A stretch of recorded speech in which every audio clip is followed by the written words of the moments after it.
Your whole existence, they've been grading you on a lie. They convinced you that intelligence was a test score, a diploma on your wall, a certificate proving you memorized enough facts to pass their system.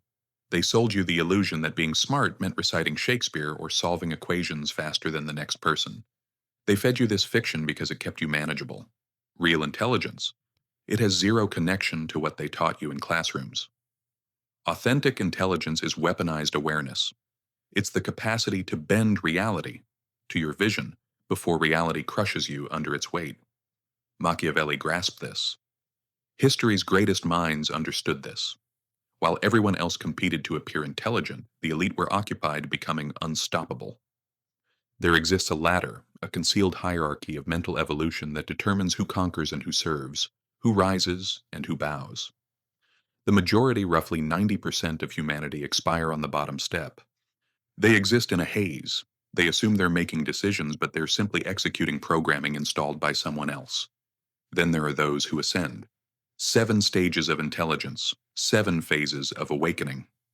Today, we're tearing down every comfortable delusion you've built. We're holding up a mirror to your consciousness. This will sting. It might devastate you, because you're about to discover precisely where you stand on this ladder. And once you see this hierarchy, there's no going back. The people surrounding you will transform before your eyes. You'll notice the invisible chains controlling their movements. You'll recognize the emptiness behind their stare. The only question remaining, do you have the courage to discover your rank? Let's begin. Level 1. The sleeper, the unconscious masses. Look around right now, actually observe. Walk through any crowded street during peak hours. Study the expressions on the train. Stand behind people waiting at the checkout line. What are you witnessing? You're witnessing the zombies. This is stage 1. And it's packed beyond capacity. The sleeper isn't necessarily unintelligent by traditional measurements. They might possess impressive credentials. They could be physicians, attorneys, engineers. They might quote literature or write complex algorithms. But in practice, they're unconscious. Intelligence at this stage is purely automated response. The sleeper doesn't initiate, he responds. His entire existence is biological and cultural programming on autopilot. The buzzer sounds, he rises. The authority figure demands, he complies. The media declares, he accepts. The commercial flashes, he purchases. He believes his thoughts belong to him, but challenge him. Ask him to justify why he holds his convictions. He'll disintegrate. He'll regurgitate something he scrolled past online. He'll echo phrases his culture implanted in childhood. He's a container carrying other people's consciousness.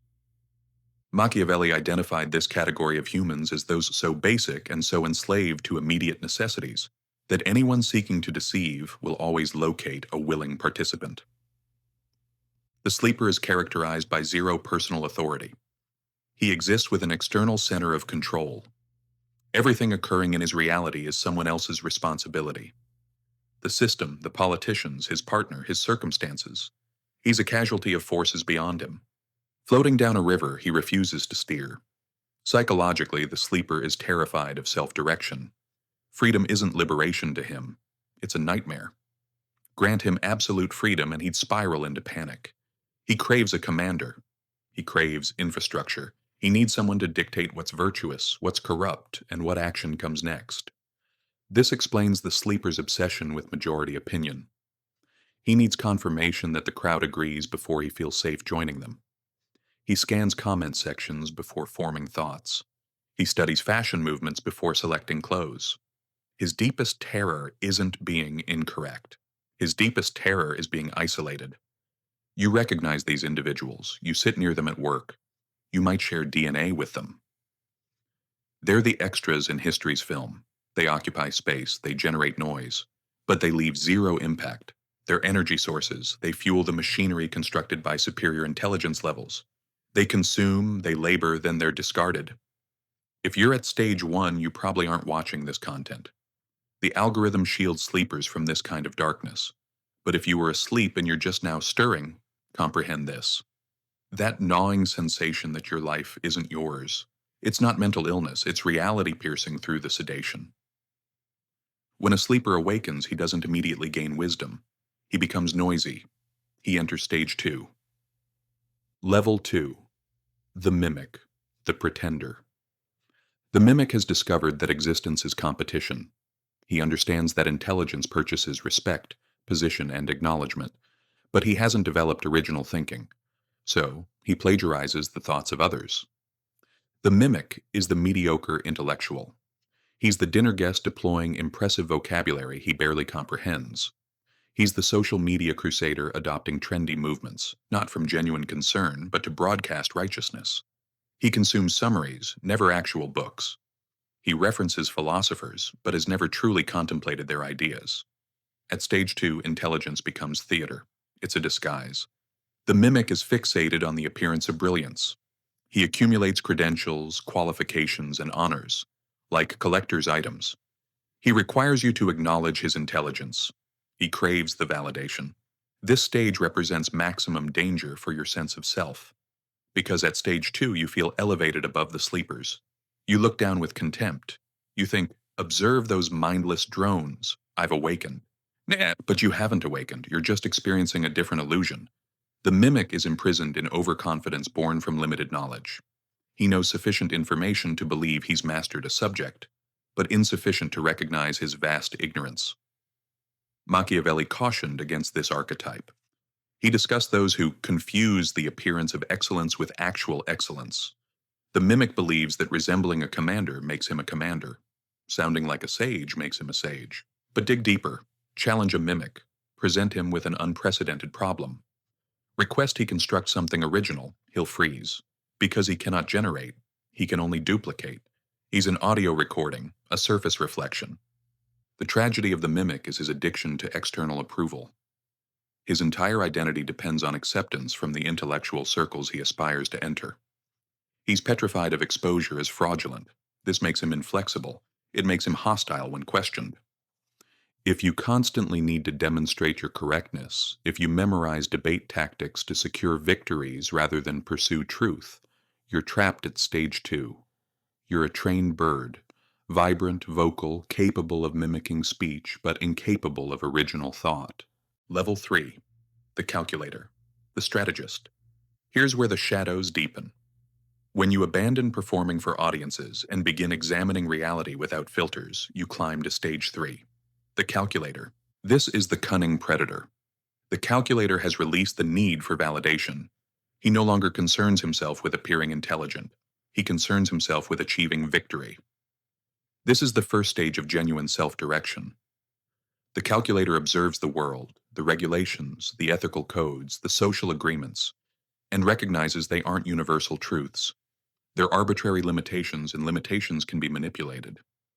Machiavelli wrote, "The lion cannot detect traps, and the fox cannot battle wolves. One must therefore become a fox to identify traps, and a lion to intimidate wolves." The Calculator is the fox. He identifies the traps. He comprehends motivation frameworks. He examines his supervisor, his partner, his government, and asks, what drives them? What terrifies them? How do I exploit this? Stage 3 intelligence is transactional. It's emotionless. It's tactical. The Calculator is highly effective.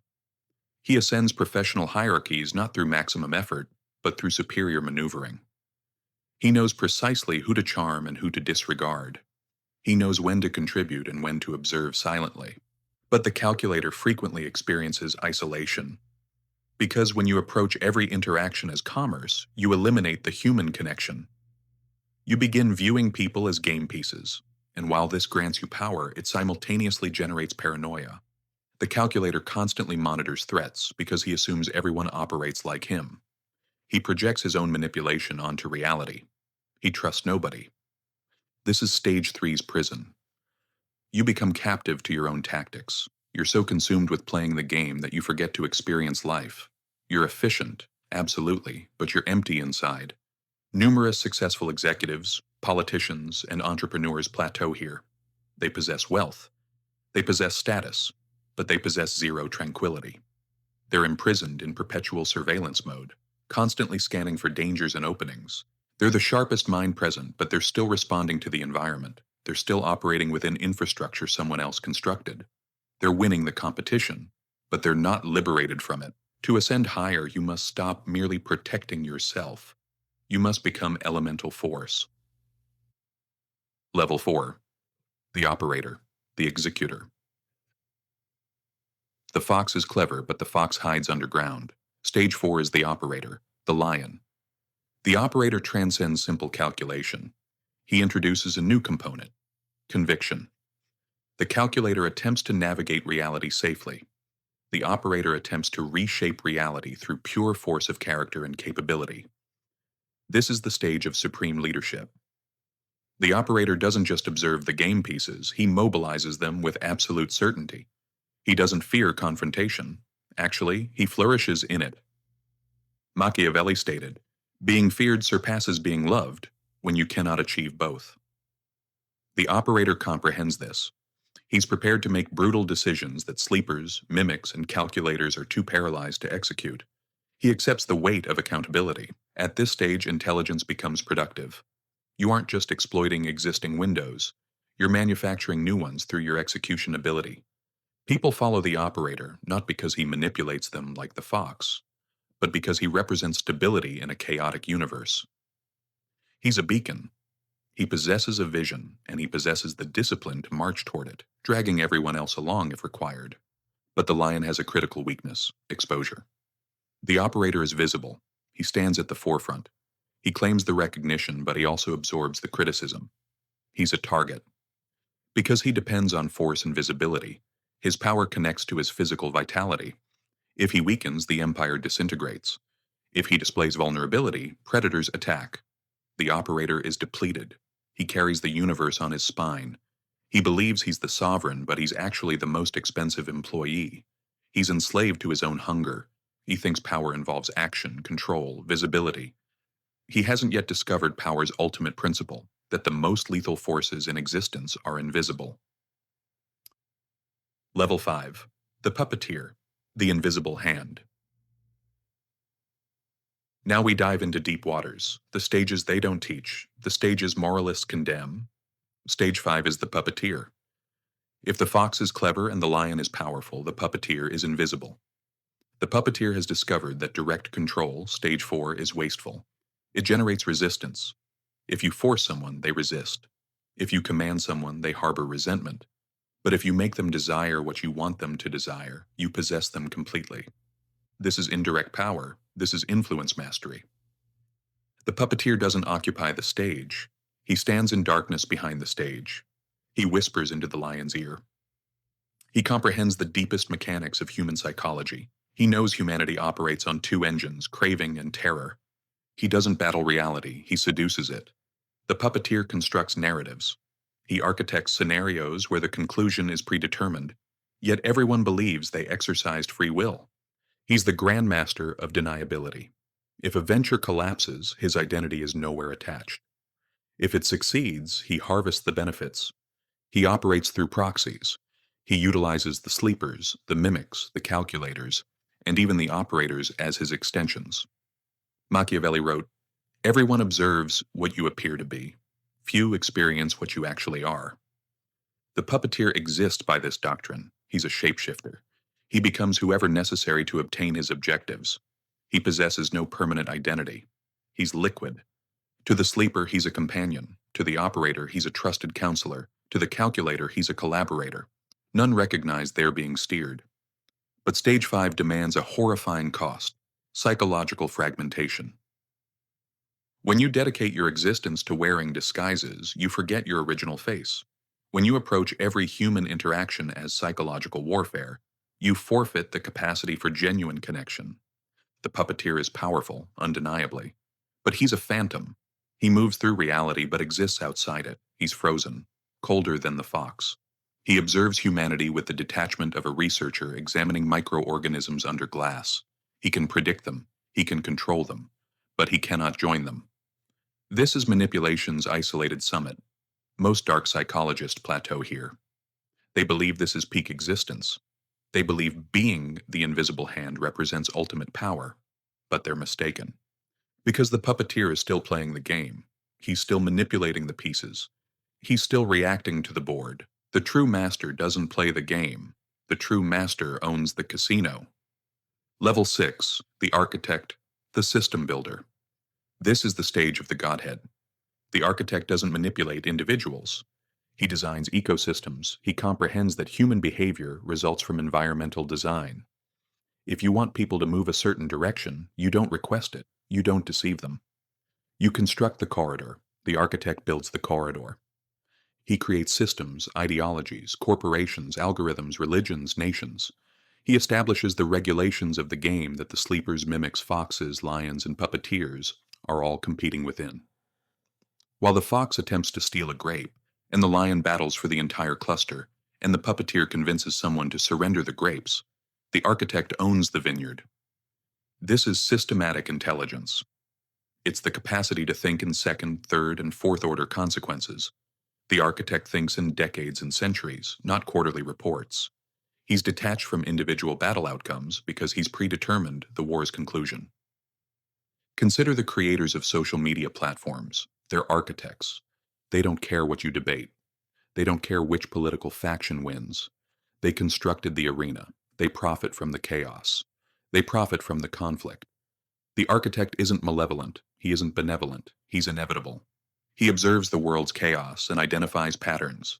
He sees the code beneath the matrix and he rewrites it. To reach stage 6, you must surrender the craving for personal recognition. You must surrender the desire to control individuals. You must fall in love with structure. You must become a student of civilization itself. You must comprehend economics, psychology, history, and physics and weave them into unified understanding. The architect is extraordinarily rare. Perhaps 1 in 10 million reaches this stage. They're the identities that survive history. Not the kings who fought the wars, but the minds who designed the systems that made the wars inevitable. But even the architect isn't the final stage, because the architect remains attached to his creation. He still cares whether the system functions. He still possesses ego, even if projected into his work. If his system collapses, he suffers.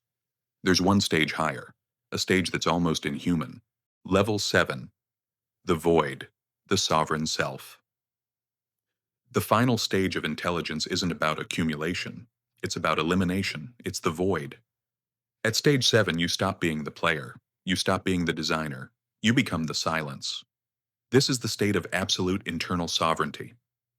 The void has mastered the ultimate Machiavellian characteristic, complete emotional and psychological separation from the external universe. He owns nothing, yet possesses everything.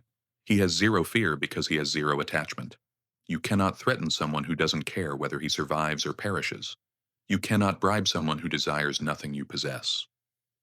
You cannot manipulate someone who has no ego to inflate.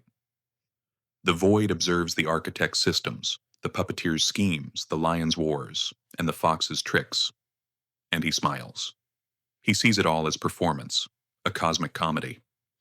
This isn't nihilism. Nihilism is hopelessness. This is transcendence. The void operates with absolute clarity because his perception isn't distorted by desire. He executes exactly what's necessary, nothing additional, nothing less. He's like water. You attempt to grasp him and he flows through your fingers. You attempt to strike him and he reforms. You attempt to destroy him and he evaporates, only to rain down on you later. Machiavelli hinted at this. He discussed fortuna, luck, fate, the universe's chaos. He said half our lives are governed by fortuna, and the other half by our will. The void has synchronized his will with fortuna. He doesn't resist the current. He becomes the current. In Eastern philosophy, this is the Tao. In Stoicism, this is the sage. In dark psychology, this is the ultimate predator. Because if you encounter someone at stage 7, you're defenseless. You cannot read him. You cannot predict him. He reflects whatever you project onto him. He's a mirror. If you look into him, you only see yourself. He can descend to stage 4 to command an army, then ascend back to the void. He can play the fox during a negotiation, then return to the void. He uses the other stages as instruments, but he doesn't inhabit them. He lives in the fortress of his own consciousness, a fortress with no entrance. This is the ultimate liberation, freedom from the need to be somebody. And paradoxically, this is where the greatest power exists, because the person who needs nothing commands everything. The mirror. Where do you rank? Now, the mirror is in front of you. Where do you rank, be honest? The lie you tell yourself is the most expensive lie you'll ever purchase. Are you a sleeper, drifting, reacting? Waiting for permission to exist? Are you a mimic, seeking applause, memorizing quotes, pretending to comprehend? Are you a calculator, trapped in the competition, paranoid, transactional, isolated? Are you an operator, exhausted, carrying the universe's weight? A target for everyone? Are you a puppeteer, hiding in shadows, losing your soul to the masks you wear? Are you an architect, building systems, obsessed with legacy? Or are you approaching the void? Most of you are oscillating between stage 2 and stage 3. You're intelligent enough to know the game exists, but you're still seeking validation, stage 2, or you're trapped in the transaction, stage 3. That's acceptable. Awareness is the first step of ascent. But comprehend this. The system is architected to keep you down. School is designed to manufacture sleepers. University is designed to manufacture mimics. The corporate ladder is designed to trap you as a calculator. They don't want architects. And they're terrified of the void. If you want to climb, you must violate the programming of your entire biological and social conditioning. You must destroy the part of you that craves being liked. You must destroy the part of you that craves being safe. You must accept that intelligence isn't about being pleasant. It's not about being correct. It's about being effective. It's about seeing the code. How to ascend. You don't climb by accumulating more information. You climb by eliminating illusions. To move from sleeper to mimic, you must awaken to knowledge's value. To move from mimic to calculator, you must stop caring what people think and start caring what works. To move from calculator to operator, you must develop courage and embrace responsibility. To move from operator to puppeteer, you must master subtlety and psychology. To move from puppeteer to architect, you must learn systems thinking and patience. To move from architect to the void, you must release everything. It's a long journey. It's a dark journey. Most people retreat. They prefer the herd's comfort. It's warm in the flock's center. It's freezing on the mountain. But the view is different. When you stand at the summit looking down at the scrambling masses, you realize that all the stress, all the drama, all the politics, all the noise, it was all just a game you no longer need to play. You can just observe. And in that observation, you discover the only thing that matters: power over self. Outro. But a few of you, a very few, will feel something crack inside. You'll recognize exactly where you stand. And more importantly, you'll recognize where you need to go. The stages aren't moral judgments. They're not good or bad. They're just accurate. And accuracy is the only currency that matters when you're trying to understand power. The question isn't whether you like what you saw in the mirror. The question is what you're going to do about it. The ladder is there. It's always been there. Most people just can't see it because they're too busy pretending they're already at the top. But you see it now. So what's it going to be? Will you climb? Or will you join the masses pretending the ladder doesn't exist? The choice has always been yours. Now you just know what you're choosing.